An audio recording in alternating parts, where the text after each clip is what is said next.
Brought to you by Vigor, co-powered by Sensodyne and Vimal. ಬಾಯಲ್ಲಿ ಹೇಳಿ ಕೇಸರಿ. Associate sponsor Ultratech Cement. Co-sponsored by Saptagiri NPS University.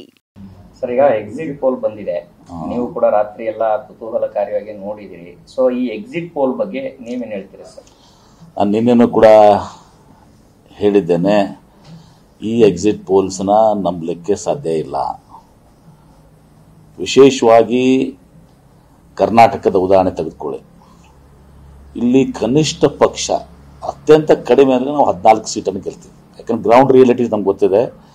ಅಲ್ಲಿ ನೆಲದಲ್ಲಿ ವಾಸ್ತವ ಪರಿಸ್ಥಿತಿಯಲ್ಲಿ ಏನಿದೆ ಅದೆಲ್ಲನೂ ಕೂಡ ನಾವು ಅರ್ಥಕೊಂಡಿದ್ದೀವಿ. ನಮ್ಮ ಗ್ಯಾರಂಟೀಸು, ವಿಶೇಷವಾಗಿ ಹೆಣ್ಮಕ್ಳು ಎಲ್ಲಿವರೆಗೆ ನಾವು ವಿಶ್ವಾಸವನ್ನು ಹೊಂದಿದ್ದೀವಿ ಅಂದರೆ ಇವನ್ನ ಉಡುಪಿ ಮಂಗಳೂರಲ್ಲಿ ಕೂಡ ನಾವು ಜಯವನ್ನು ಸಾಧಿಸಬಹುದು. ಬೆಂಗಳೂರಲ್ಲಿ 3 ಸೀಟ್ನಲ್ಲಿ ಕನಿಷ್ಠ ಪಕ್ಷ ನಾವು 2 ಒಂದಂತರೂ ನಮ್ಮ ರೂರಲ್ಲೂ ಗೆಲ್ತೀವಿ. ಅದನ್ನು ಬಿಟ್ಟು ನಾವು ಇನ್ನುಳಿದ 2 ಸೀಟ್ನಲ್ಲಿ 1 ಸೀಟನ್ನು ನಾವು ನಿಶ್ಚಿತವಾಗಿ ಗೆಲ್ತೀವಿ ಅನ್ನೋದು ವಿಶ್ವಾಸ ನಮಗಿದೆ.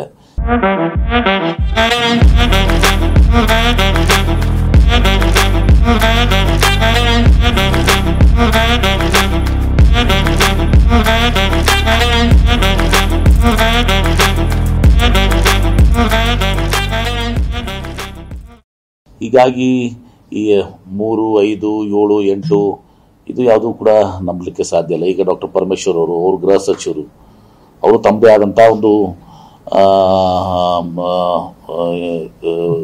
ಇನ್ಫಾರ್ಮೇಷನ್ ಅವ್ರಿಗೂ ಕೂಡ ಇದೆ. ಅವರು ಕೂಡ ತಿಳ್ಕೊಂಡಿದ್ದಾರೆ ಎಲ್ಲ ಕಡೆ. ಹೀಗಾಗಿ ನಾವು ಕನಿಷ್ಠ ಪಕ್ಷ 14 ಸೀಟ್ಗಳನ್ನು ಗೆಲ್ತೇವೆ, 14ರಿಂದ 20ರವರೆಗೆ.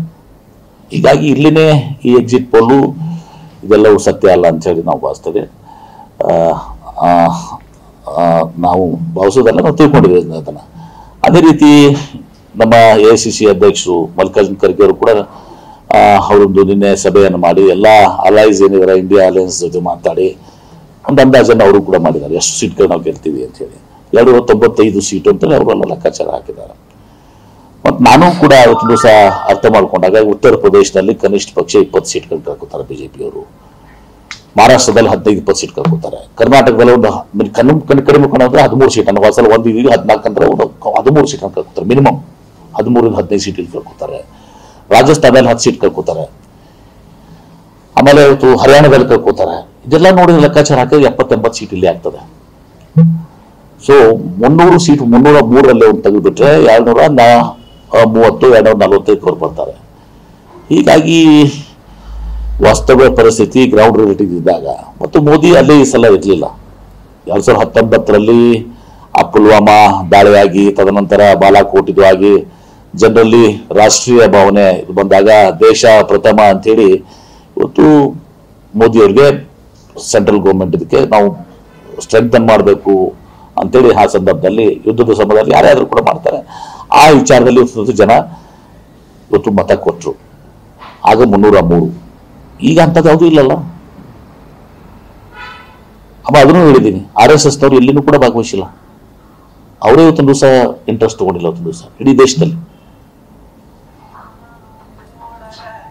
ಆಮೇಲೆ ವಿದೇಶದಲ್ಲಿ ನೋಡ್ರಿ, ಪ್ರತಿ ಸಲ ತಕ್ಷಣ ನೋಡ್ತಿದ್ರೆ ಅಮೆರಿಕಾ, UK, ಸಿಂಗಾಪುರ್, ದುಬೈ ಎಲ್ಲ ಕಡೆ ಸಹ ಮೋದಿಯವ್ರ ಬಗ್ಗೆ ಪ್ರಚಾರಗಳಾಗ್ತಿತ್ತು. ಎಲ್ಲರಾಗಿದೆ ಯಾವ ದೇಶದಲ್ಲಿ ಸಹ ಡೌನಲ್ಲಿ ಆಗೇ ಇಲ್ಲ. NRIs ಯಾರು ಕೂಡ ಮಾಡಿಲ್ಲ. ಆಮೇಲೆ ಈ ಎಲ್ಲ ಇನ್ಸಿಡೆಂಟ್ಸ್ ಇವತ್ತು ಅವರು ಒಂದು ಸೋಷಿಯಲ್ ಮೀಡಿಯಾನು ಕೂಡ ಮೊದಲು ನಮ್ಮ ಟೀಕೆ ಮಾಡ್ತಾರೆ. ಸೋಷಿಯಲ್ ಮೀಡಿಯಾದಲ್ಲಿ ನೋಡಿದ್ರೆ ಒಂಥರ ಮೋದಿ ಅವರು ಟ್ರೋಲ್ ಮಾಡ್ತಿದ್ರು.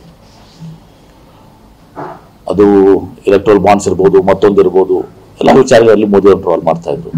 ರಿವರ್ಸ್ ಆಗಿತ್ತು ಎಲ್ಲನೂ ಕೂಡ. ಹೀಗಾಗಿ ನಾವು ಭಾವಿಸ್ತೀವಿ ಇದು ಎಲ್ಲೋ ಒಂದು ಕಡೆ ಗ್ರೌಂಡ್ ರಿಯಾಲಿಟಿನ ಲೆಕ್ಕಕ್ಕೆ ಈ ಎಕ್ಸಿಟ್ ಪೋಲ್ಸ್ ತೆಗೆದುಕೊಂಡಿಲ್ಲ. 4ನೇ ತಾರೀಕಿಗೆ ನಾಡಿದ್ದು ನಿಜವಾದಂಥ ರಿಸಲ್ಟ್ಸ್ ಬರ್ತದೆ. ಬಂದ್ಮೇಲೆ ನೋಡುವಂತೆ ಎಲ್ಲ ಎಕ್ಸಿಟ್ ಪೋಲ್ಗಳು ಅದೇ ರೀತಿ ನೀವು ಹೇಳೋ ಪ್ರಕಾರ ಆಗಿರೋ 2-3 ವ್ಯತ್ಯಾಸನಾದ್ರೂ ಇರ್ಬೇಕಿತ್ತು. ಎಲ್ಲ ಎಕ್ಸಿಟ್ ಪೋಲ್ ಒಂದೇ ರಿಸಲ್ಟ್ ಹೇಳ್ತಾರೆ. ನೋಡಿ, ಜನರಲ್ ಎಕ್ಸಿಟ್ ಪೋಲ್ ನೋಡೋಣಲ್ಲ, ನಾವು ಜನರಲ್ ಪೋಲ್ ನೋಡೋಣಂತಲ್ಲ. ನೀವು ಎಕ್ಸಿಟ್ ಪೋಲ್ ನಾವು ಜನರಲ್ ಪೋಲ್ ಬಗ್ಗೆ ಮಾತಾಡ್ತೀವಿ. ಜನರಲ್ ಪೋಲ್ ನೋಡೋಣಂತೆ. ಜನರದೇ ಪೋಲ್ ಮೇಲೆ ಅವರು ಲೆಕ್ಕಾಚಾರ ಹಾಕಿದ್ರೆ ಸ್ಯಾಂಪಲ್ ಸೈಜ್ ಮೇಲೆ ಆ ಫುಲ್ ಸ್ಯಾಂಪಲ್ಸ್ ಇರ್ತದಲ್ಲ, 100% ಸ್ಯಾಂಪಲ್ಸ್ ಮೇಲೆ ಏನಾಗಿದೆ ನೋಡುವಂತೆ. Brought to you by Vigor, co-powered by Sensodyne and Vimal.